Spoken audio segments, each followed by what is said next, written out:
Kalau teman-teman Nasrani yang sempat marah-marah sama Kumaila itu gara-gara Kumaila bicara tentang apa ya? Siapa yang menghamili Bunda Maria ya? Ceritanya kan Ibu Maryam ini nggak pernah keluar rumah kecuali satu kali doang. Dan di mana dia waktu itu ketemu malaikat yang ngabarin nanti kamu akan hamil gitu. Nah terus aku curiganya sih sama malaikat itu. Kita lanjut. Ada catatan kalau memang Ibu Maria ini adalah tokoh yang historis ya. Kalau misalnya ini figur yang benar-benar ada gitu. Karena mengingat tidak adanya catatan Ibrani tentang Ibu Maria. Padahal kan ini tokoh sentral nih, ibunya Yesus gitu, ibunya Nabi Isa gitu. Tapi kok bisa nggak ada catatan Ibrani-nya nggak ada gitu.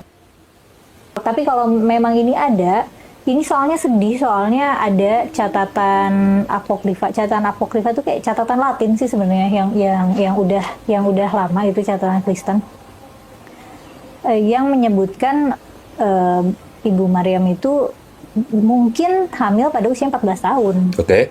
Kalau benar itu kejadiannya itu mah dimanipulasi ya nggak sih, atau diperkosa gitu, atau diperkosa gitu. Atau kalau kejadiannya bukan oleh malaikat ya bisa jadi itu fabrikasi cerita oleh keluarganya, karena kan keluarga nabi-nabi. Kalau misalnya ini satu anggota perempuan terus hamil kan nanti geger, dan emang geger kan. Oh iya, menariknya cerita Ibu Maryam tuh cuma ada di Perjanjian Baru, nggak ada di Perjanjian Lama. Baru. Jadi padahal nih kan Maryam tinggal di Yerusalem.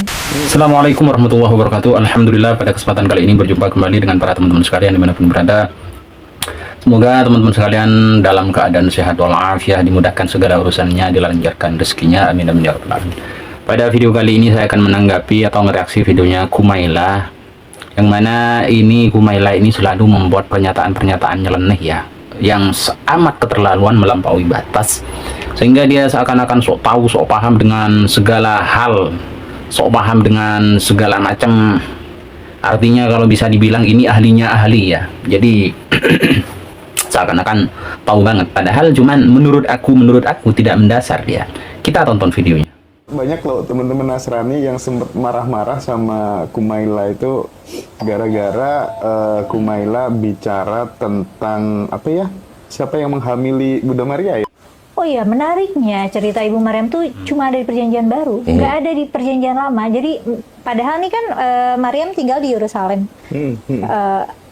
Aku curiganya tadinya akan ada banyak catatan Ibrani, manuskrip Ibrani, akan ada di Perjanjian Lama juga cerita tentang Ibu Maria, tapi ternyata nggak ada. Adanya justru baru di Perjanjian Baru. Nah, di sini sangat jelas ya, Kumaila ini khusus umat Kristiani ya, lebih-lebih ya. Artinya Kumaila ini menyinggung seakan-akan sangat ahli dalam Alkitab juga dia. Alkitabnya orang sebelah, orang Kristen. Jadi kata Kumaila ini kisah Siti Maryam atau Bunda Maria versinya orang Kristen ya. Tidak ada di Perjanjian Lama, adanya cuman di Perjanjian Baru. Teman-teman Kristen bisa menjawab ini ya, bisa tanggapi Kumaila ini. Jadi sebelumnya memang sempat diserang sama Kristen, orang-orang Kristen Kumaila ini. Ya karena pernyataannya yang yaitu yang sok tahu, yang kemana-mana ya sebenarnya. Artinya ini bisa ditanggapi saudara-saudara wong Kristen. Itu tidak ada katanya di Perjanjian Lama, adanya di Perjanjian Baru katanya. Harusnya ada kata Kumaila itu. Tolong ditanggapi. Kita lanjut. Di Al-Quran gitu. Dan ininya ceritanya kan Ibu Maryam ini nggak pernah keluar rumah kecuali satu kali doang. Dan di mana dia waktu itu ketemu malaikat yang ngabarin nanti kamu akan hamil gitu. Nah terus aku curiganya sih sama malaikat itu.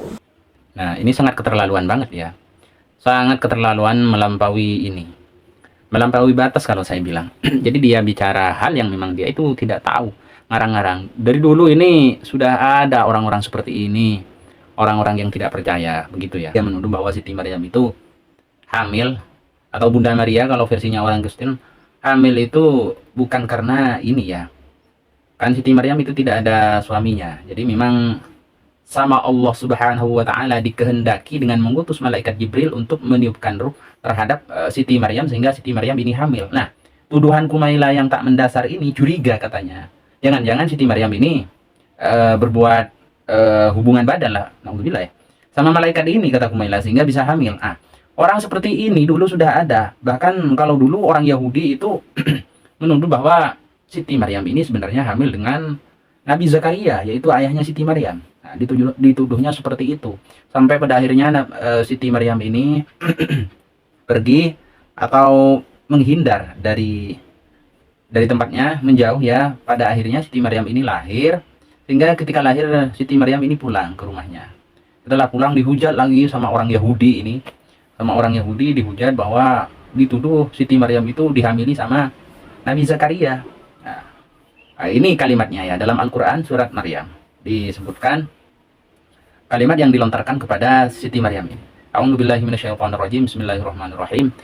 Ya ukhta Harun, ma kana abuki mur'a sau'i wa ma kanat ummuki baghiyah. Wahai saudara perempuan Harun, Siti Maryam maksudnya. Ayahmu bukan seorang yang buruk perangai dan ibumu bukan seorang pezina. Kata orang Yahudi ini kepada Siti Maryam. Artinya ayahmu, orang tuamu orang baik-baik, bukan yang buruk perangai, bukan pezina, kata orang Yahudi kepada Siti Maryam. Maka Siti Maryam menjawab, fa asyarat ilaihi qalu kaifa nukallimu man kana fil mahdi sabiyya. Maka dia Maryam menunjuk kepada anaknya yang masih di dalam gendongan ini anaknya. Mereka berkata, artinya Siti Maryam sudah muak kepada tuduhan-tuduhan keji orang Yahudi ini terhadap dirinya, dituduh hamil dengan Nabi Zakaria. Ada juga yang lainnya menuduh Siti Maryam ini dihamili oleh sepupunya yang bernama Yusuf An-Najjar ya. Nah, seperti itu. Nah, saking ininya Siti Maryam ini tahu bahwa anaknya Siti Maryam ini punya kelebihan, jadi ditunjuk sama Siti Maryam. Coba tanyakan pada anak saya, begitulah ya kalau kira-kira kalimat kita. Fa asyarat ilaihi, maka Siti Maryam itu menunjuk kepada anaknya yang masih dalam gendongan, ayunan itu. Qalu kaifa nukallimu man kana fil mahdi sabiyya, maka orang Yahudi menjawab, mereka berkata, bagaimana kami akan berbicara dengan anak kecil yang masih dalam ayunan? Kata orang Yahudi itu, tidak tahu bahwa Nabi Isa ini yang masih digendong sama Siti Maryam ini memang punya kelebihan ya. Walaupun masih baru lahir, anggaplah masih dalam ayunan, dalam gendongan ibunya, masih kecil ya. Disuruh ngomong, orang Yahudi disuruh ngomong sama Nabi Isa ini. Qala inni Abdullahi atani al-kitaba wa ja'alani nabiyya. Maka Nabi Isa berkata, Nabi Isa kecil yang masih bayi ini, sesungguhnya aku ini adalah hamba Allah, atani al-kitaba. Dia memberiku kitab Injil maksudnya, wa ja'alani nabiyya, dan menjadikanku sebagai nabi. Nah, ini sekaligus menepis tuduhan orang-orang Yahudi saat itu bahwa Nabi Isa itu adalah anak Allah.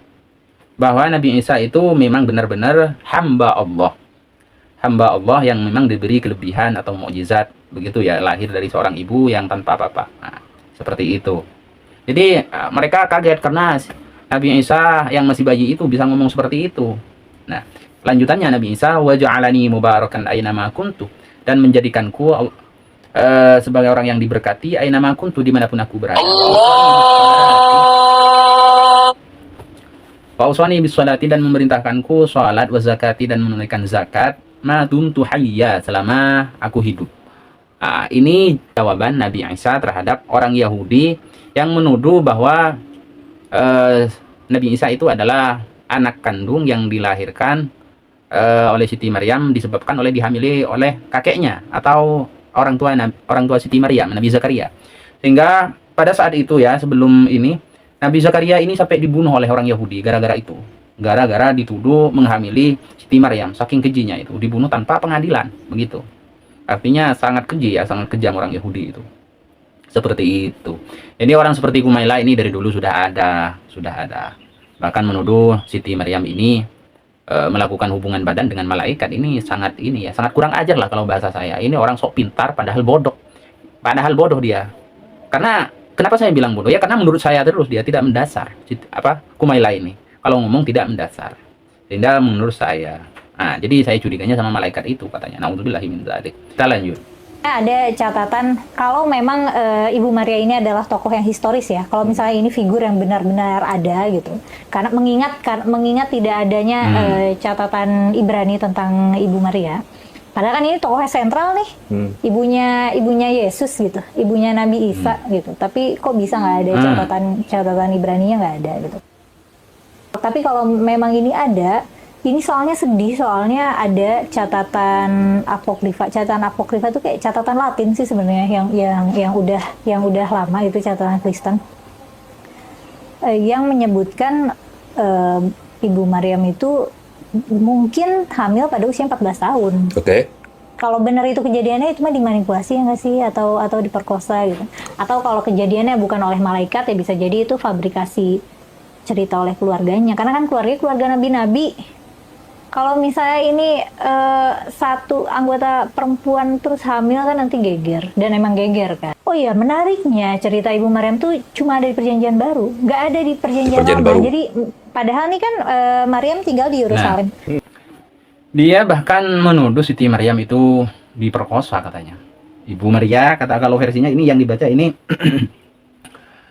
kitabnya orang Kristen ya yang dibaca ini. Jadi Bunda Maria kata Kumaila ini hamil itu waktu umur 14 tahun dan itu diperkosa. Diperkosa atau kalau nggak malaikat yang melakukannya, itu diperkosa katanya, sehingga keluarganya menutupinya karena keluarga Siti Maryam ini ada keluarga nabi-nabi kata. Artinya dia ngarang seenaknya aja ya, seenak jidat lah kalau saya ini. Ngarang seenaknya, ngomong seenaknya, seakan-akan pinter banget, padahal loading dia kalau mikir. Oh ya, menurut aku ya, begitu dia. Jadi teman-teman dimanapun berada, jangan kita sampai terpengaruh sama pemikiran-pemikiran konyol orang ini, karena orang yang lebih dahsyat bahkan banyak. Kalau dulu itu orang Yahudi yang model-model begini ini sudah ada.